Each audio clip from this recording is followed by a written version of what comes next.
Or I'm working on an '06 Skidoo GSX. No start, no power. Did replace the voltage regulator thinking that it blew, but that was a fun job. It was underneath the exhaust.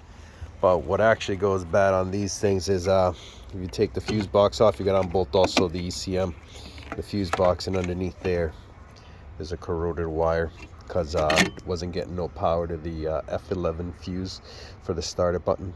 It did have power, but as soon as you hit the power button, it would go down to 2 volts. So hopefully that helps out.